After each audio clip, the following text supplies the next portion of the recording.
Hi, I'm Jamie Majeski, and although I may be a familiar voice to you on this podcast for the weekly announcements, I'm so excited to share why I love working for Christian medical and dental associations. I've had the joy of serving on the stewardship team the last 3.5 years, and it's truly inspiring to witness you serving God through your service, your prayers, and your giving. Each week when I share ministry announcements about resources, conferences, and the services CMDA offers, I'm reminded that many of these are made possible because of the generous financial support we receive from members and donors. This is why, at a time like this during our year-end giving, I don't hesitate to ask for your continued support or even your first gift to CMDA. Your support is needed to bring the hope and healing of Christ to the world, especially now. I know that you desire CMDA to continue to thrive and flourish in ways that have a transformational impact on the many lives we touch year after year. That's why I wanted to personally ask you to prayerfully consider a special gift today. Your support will help your CMDA finish the fiscal year end strong and allow us to continue bringing the hope and healing of Christ in the new fiscal year. Thank you for your generosity, and thank you for allowing me to be a part in advancing the kingdom.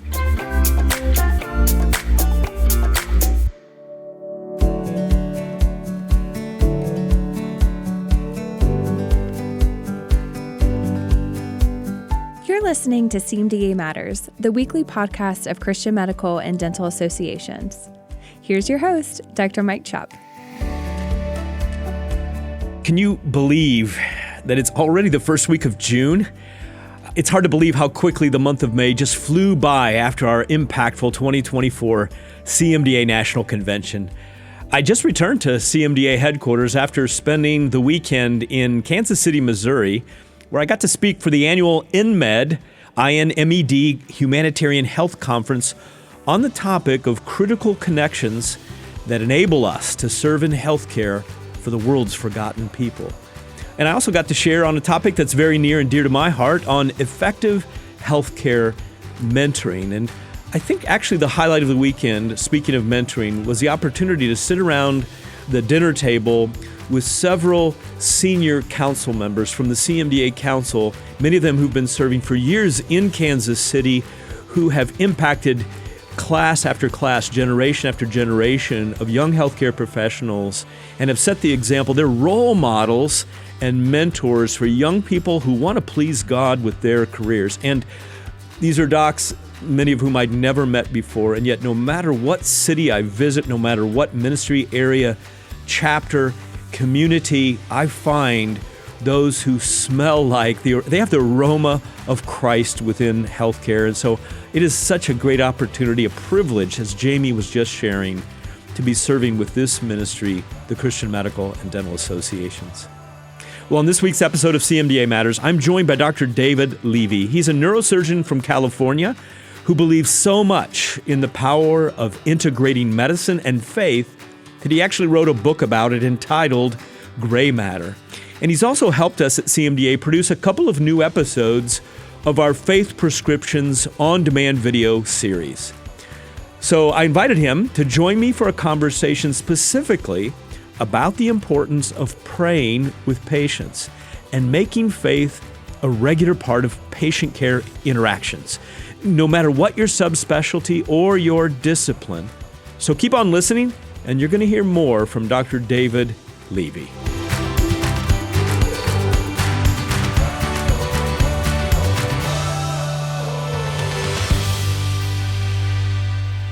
Well, today on CMDA Matters, I have the rare opportunity to welcome to the program a doctor, a surgeon who's stood across the table from me in Kenya, and we operated together a number of years ago at Timmark Hospital, and this general surgeon actually got to demonstrate for a neurosurgeon a particular and very rare procedure on the spine related to tuberculosis of the spine, which we called Pott's disease. And so it is indeed a treat for me to welcome to CMDA Matters Dr. David Levy, who's practiced high-risk neurosurgery for more than 20 years in the past. And I believe he must have been one of the earliest endovascular brain surgeons in the United States because he went to Austria and the University of Vienna to get his fellowship in endovascular neurosurgery.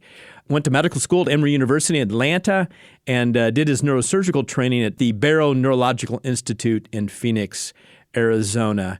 Without any further ado, Dr. David Levy, thank you so much for taking some time out from your beautiful, beautiful home and environment there in San Diego, California. Oh, it's good to be here. Good to be with you, Mike.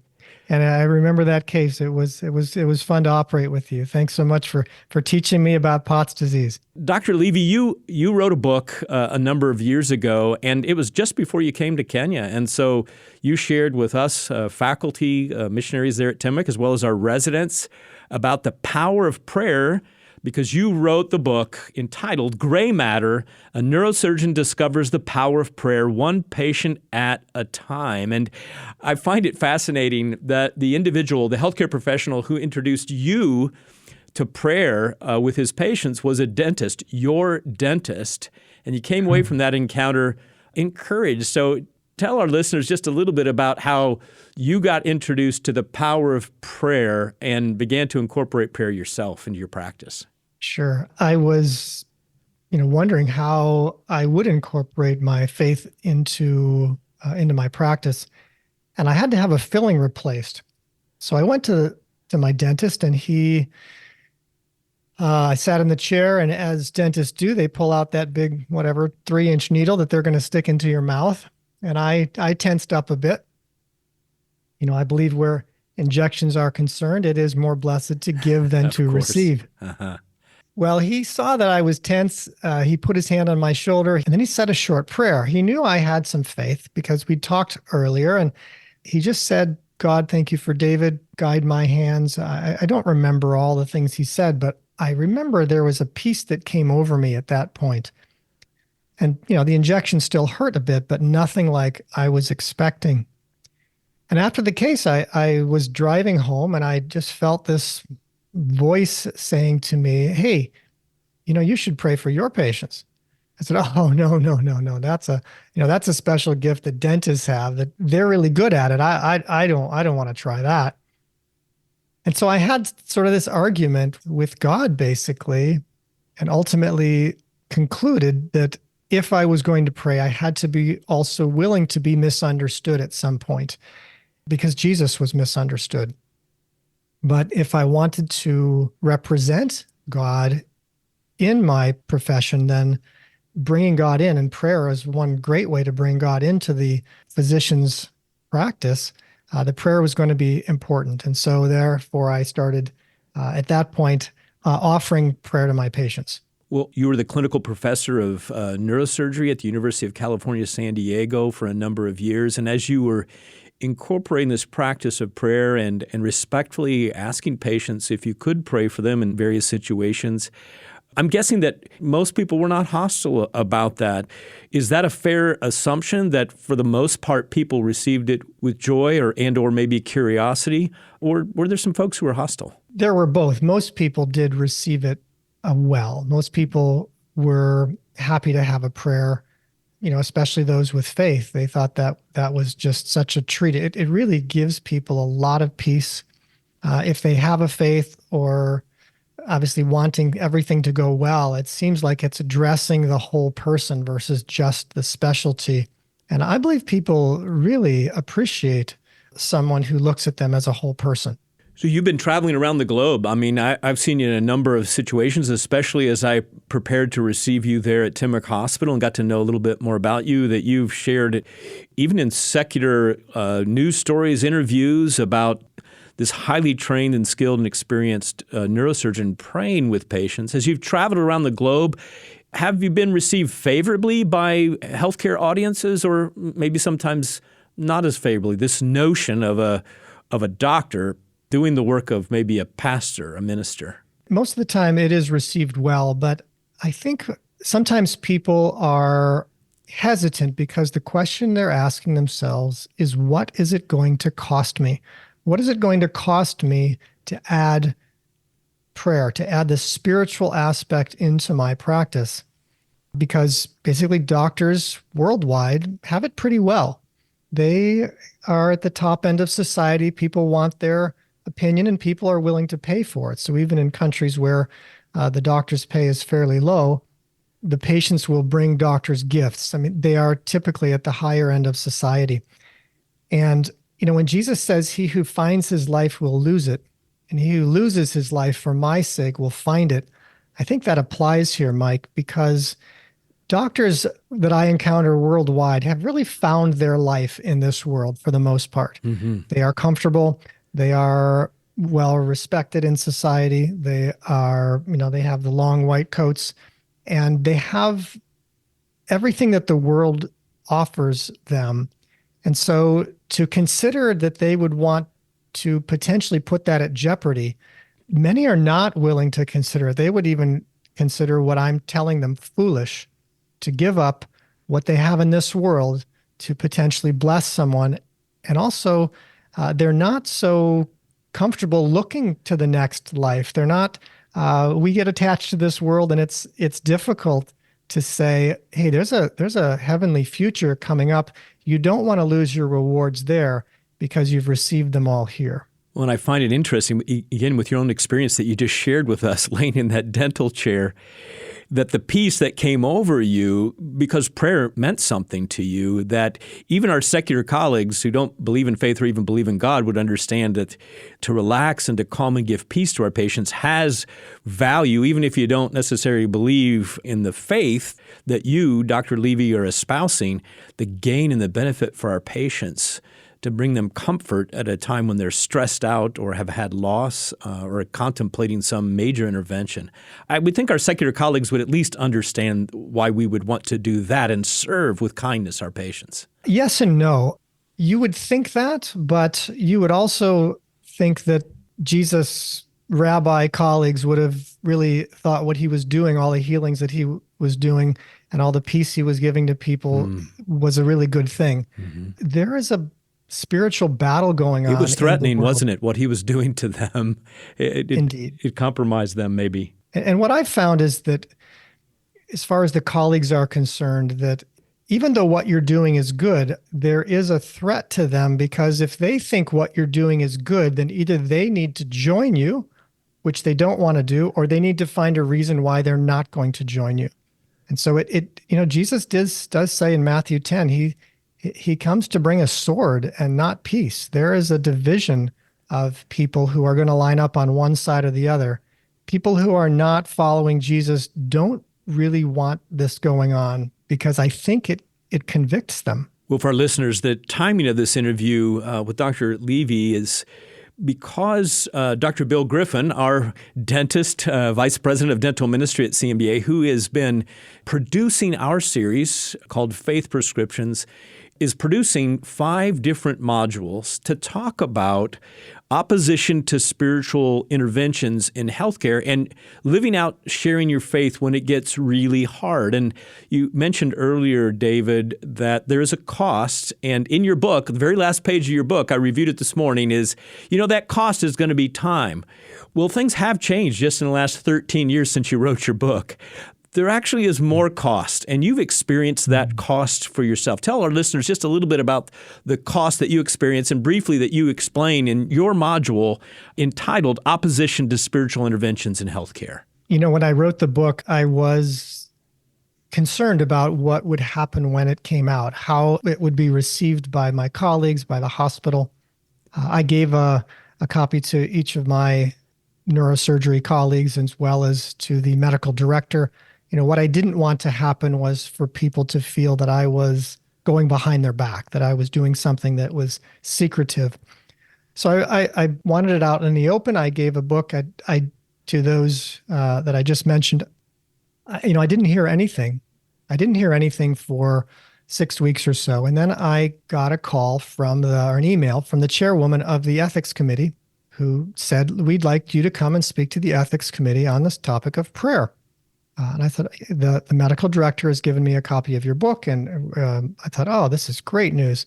I was thinking this was going to be a real win-win for the hospital and for me. This is the kind of book. It shows the benefit of prayer, how people want the spiritual interaction for the most part, just how thankful people are that someone would care enough about them.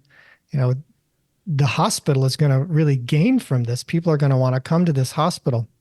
Well, I prepared my PowerPoint presentation and I went down to the meeting, and there were, probably 14 people on the committee.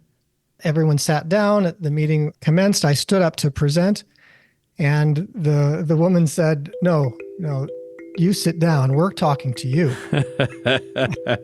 It quickly became an inquisition, I believe. Yeah, I was not, call me naive, but I was thinking they wanted to hear something about prayer. That's kind of how it was pitched to me, that they wanted me to teach them how I pray, how I'm careful not to offend anybody, that prayer is not for the doctor, prayer is for the patient. Not everybody wants it, but those that do, it does such a great service to them. Before we continue with this week's episode, here's a special announcement for you. Have you heard the news? New episodes of Faith Prescriptions are being released. This on-demand video series trains healthcare professionals just like you to help you integrate your faith into your practice of healthcare. And we're excited to announce that we're releasing several new episodes in the CMDA Learning Center. Check them out online at cmda.org/learning.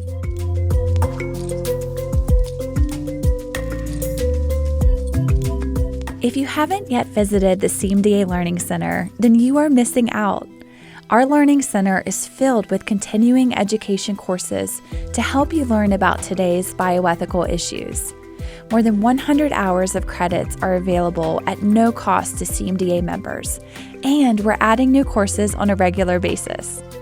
Designed to advance your knowledge in key areas of healthcare today, our educational content is a trusted source of education for thousands of healthcare professionals.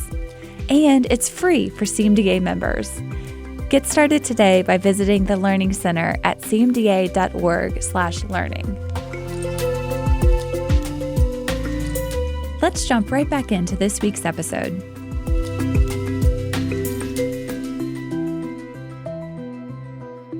Well, the first person on the committee I was really happy to see, because this was an intensive care physician that I had worked very closely with. My patients were in and out of the ICU very quickly, and I was, sure that she was going to give me a glowing report because she's one of my favorite intensivists. The woman was from a Hindu background. She said, I was at a Christmas party a few years ago, and would you believe someone came up to me and started talking to me about Jesus? And it was just so offensive. And I'm thinking, well, what does that have to do with my book? I'm thinking, okay, so you were offended that someone mentioned Jesus at a Christmas party. The next person in line was a pediatrician, another woman, and she said, yeah, I was, one of my relatives, he always asked me these just offensive questions like, where am I going to go when I die? I mean, nobody should have to answer that kind of a question. And so you start getting the tone of this meeting. It was, one after the other, they kept going. The hope I had was there was a pastor on the committee. I said, there's going to be this guy's going to set them straight. He was a heavy-set man, a big round man, and he sort of drummed his fingers together and said, prayer is very important. I said, this is going to be good. Here's my comeback. So, yeah, tell him. He said, which is why it should only be done by professionals. Oh, dear. He said, we can't have people praying willy-nilly in the hospital. I said, willy-nilly? What is this man talking about? So I started sinking lower and lower and lower. And, after that, the chairman of surgery was, just spiteful and scornful, saying, there's no God. Why are we even talking about this silly subject of prayer? You guys, this whole meeting is ridiculous. You just, full of spite. And so the meeting went. I thought it was going to be a meeting that was actually searching for truth, that people wanted to know the truth.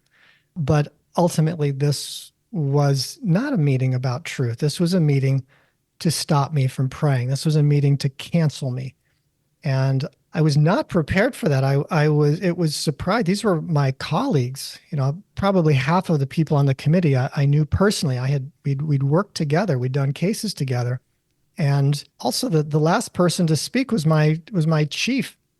My ratings, my patient satisfaction ratings were some of the highest in the department. Actually, they were the highest.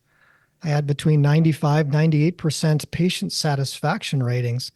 So I was expecting my chief to really back me and say, David has the highest ratings in our department, and they've actually gone up since he has started praying. And how long, Dr. Levy, how long have you been praying up at that point in time when you were faced this committee?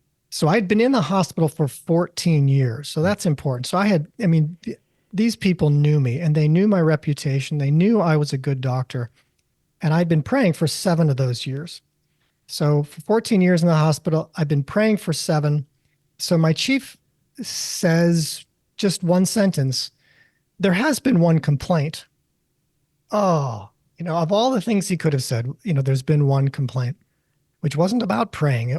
Neurosurgeons get a lot of complaints. Of course, every surgeon does along the way. So I had, 1 in 14 years, and that's what he brought up. But I think now in retrospect, right, the email that called these people to the meeting was specifically saying, we have to stop this man from doing what he's doing. We have to stop him from praying. And whatever we need to say, whatever we need to do, that's our goal. Well, it was very hurtful to me. I felt really betrayed. These are colleagues that I'd worked with. But honestly, I'd have to say, Mike, I had been afraid of this day my entire life. This was the day. This was the reason I was such a people pleaser in medical school. This was the reason I was so afraid that at some point I was going to lose my favor with people. And that's why I had not previously stood up for Jesus and said, I believe this. Not only do I believe it, it's good for me and it's good for my patients, the ones who want it. Well, I left the meeting very discouraged, very hurt. But I can tell you that season, I really felt the presence of God with me in that meeting, unlike anything that I had ever felt. And I think that's why he says, don't worry about what you're going to say for your defense. The Holy Spirit will give you what to say. Mm-hmm. And that really is what I felt. I felt a power. I felt a strength. I felt a peace. I was hearing things that for my whole life, I'd never wanted to hear. I never wanted to be on the wrong end of the popularity equation. But in this case, I was, and I realized, wait a minute, I'm doing something good, and they don't want me doing it. This, like you said before, it doesn't make any sense. It doesn't make any sense. If you're doing good, wouldn't your colleagues want it? No, if you're doing good, then either they need to follow you and follow Jesus, or they need to find a reason that they don't want to do that. And that's what my colleagues were doing. Well, across the country, there have been so much work done on the benefits of spiritual interventions, including prayer among them. But it seems to me that with that sort of medical science and investigation being done on the power of many different spiritual interventions that we've produced in the various modules of faith prescriptions, that you could have, hopefully, an intelligent conversation with those who really, really care about good outcomes and patient satisfaction scores, frankly, because patients who come into our practices, into our environment where we're caring for them in the hospital or clinic, wherever, if they are religious people, study after study has shown they are just so happy when their doctor, in a respectful way, offers a spiritual intervention, including prayer. Do you think things have gotten any better since that confrontation that you had? I think it's about the same, Mike, maybe even a little bit worse. I think with every generation, the attack on Christians particularly is increasing. I think it's harder and harder to represent Jesus. He knows that. He will help us. We need to be wise as serpents and innocent as doves. But the truth is that we are representing him, and we want to represent him, and we want to represent him well.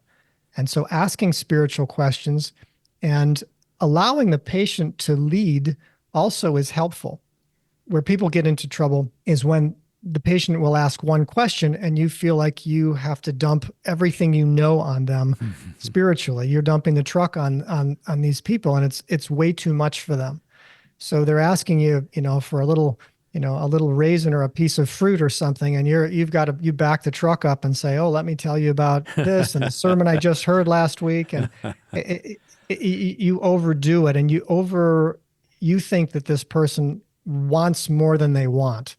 So letting them ask, letting them lead, asking them the spiritually leading questions. I mean, taking a spiritual history is vital in today's marketplace, in today's healthcare situation. As we wrap things up today, what would you suggest? I want to give some ideas to listeners out there, whether they are on the training end of the healthcare professional spectrum or they've been out in practice for a while, whether they're an academic setting or a community setting. What do you suggest as a good starting point for any of our listeners who feel a tug, just like you did leaving that dentist's office, from God's Spirit to introduce prayer or any other spiritual interventions, or even just to incorporate a brief spiritual history into their regular patient care routine? A spiritual history is a good place to start because you get some ideas. I used to ask a question, were you raised with a faith or religion?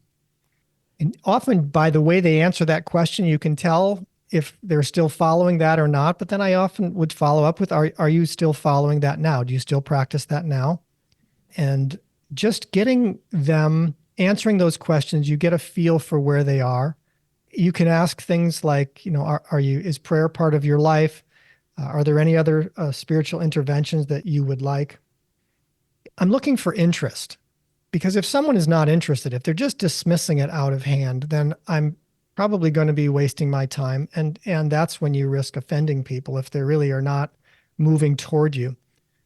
But looking for the low-hanging fruit. Someone comes in with a cross tattooed on their arm, or they have a cross around their neck. That may be a patient you want to ask about that. I mean, I typically comment on what the patient is wearing or compliment them. And so when I notice the tattoo or I notice the cross, I may ask them about that.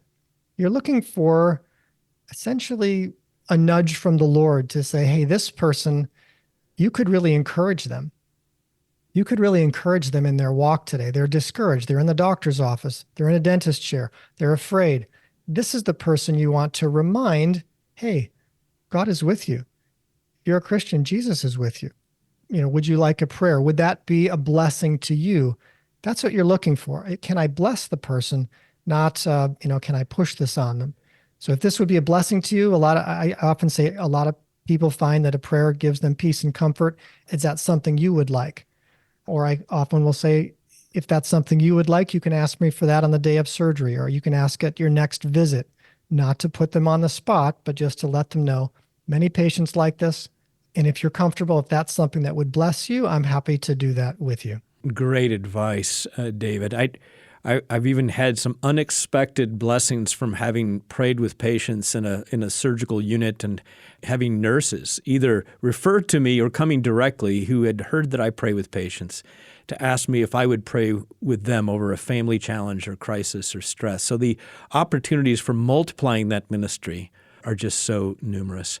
Well, Dr. Levy, we've run out of time. I believe you have a regular podcast. Tell us how listeners can check out that podcast. You can get on my website, drdlevy.com, and that will direct you to a YouTube channel and some podcasts and some other things we've got on there. Well, your book was highly recommended, and I guess before he passed away, C. Everett Koop made a recommendation for your book, Gray Matter, and also did Dr. Ben Carson. So those are some pretty high accolades from some famous physicians. So if you haven't read Dr. Levy's book, I'd encourage you to get it. Lots of incredible stories that go much deeper than what he's been able to share with us today on CMDA Matters. Lord bless you, Dr. Levy, and I trust we're going to get to cross paths. And remember, for our listeners, 2 modules coming out in Faith Prescriptions, numbers 27 and 28, in which he'll be, over the course of 15 minutes, challenging each one of us on how to, as he has today, to live out our faith even when it's hard. So God bless you, Dr. Levy. Thanks so much. Thanks, Mike. Good to be with you.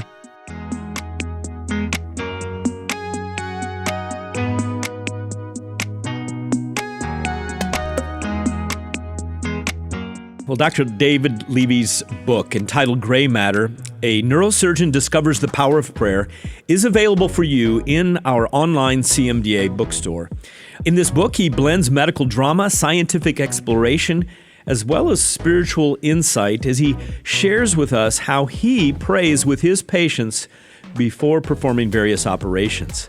His musings on what successful and unsuccessful surgical results imply about our God, as well as faith and prayer, are quite honest and moving and inspiring to me. I know that I have benefited from reading it, so I encourage you to get your copy today at cmda.org/bookstore. And if you want to make it even faster and easier, we've included a link in our show notes for you today. If you'd like to hear more from Dr. David Levy, then check out his website at drdlevy.com. That's drdlevy.com. And he's got a variety of resources available for you, including several podcast episodes and videos. That link, you can also find it in our show notes today. And don't forget, you can check out those 2 brand new episodes of Faith Prescriptions featuring Dr. Levy, and those will be available this summer in our CMDA Learning Center. These episodes are titled Faithfulness in Opposition and The God of All Comfort.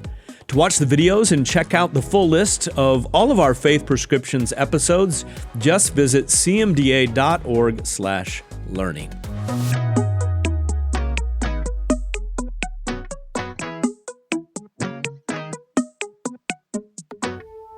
Looking forward to next week because Dr. Jeff Barrows will be back with me. Next Thursday, we're joined by Dr. David Prentice. And over the years, Dr. Prentice has helped us at CMDA carefully examine the ethical issues and the implications that we face in the world of stem cells. We invited him, friends, to join us on the podcast to talk about a new and unexpected ethical dilemma that's developing involving real live embryo models that don't derive from a sperm and an egg, and someday might be biologically coaxed into development toward becoming a human being. You don't want to miss it. In our discussion today, Dr. Levy asked a very simple question. What is it going to cost me to add a spiritual ministry approach to my patient care? But as we close this week's episode, let me ask you to consider a different question on the other side of that particular coin. What is it going to cost Christ and His kingdom and a long list of souls that you encounter in your professional career if you don't make spiritual ministry a priority in your practice? As Christians in healthcare, we are called to communicate, to be ambassadors of the love of Christ, both in word and in deed, with our patients, with the students we're training, and with the colleagues who surround us. That's the goal of Faith Prescriptions, to educate, encourage, and equip you to naturally, and with God's empowerment, incorporate a faith focus into your practice. And when you do so, you'll be bringing the hope and healing of Christ to your world. That's what matters to CMDA, friends. And CMDA matters. We'll see you next week, God willing.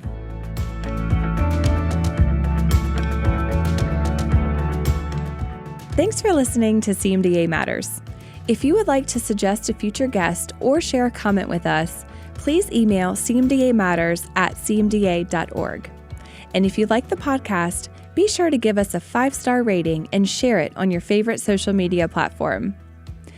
This podcast has been a production of Christian Medical and Dental Associations. The opinions expressed by guests on this podcast are not necessarily endorsed by Christian Medical and Dental Associations. CMDA is a nonpartisan organization that does not endorse political parties or candidates for public office. The views expressed on this podcast reflect judgments regarding principles and values held by CMDA and its members, and are not intended to imply endorsement of any political party or candidate.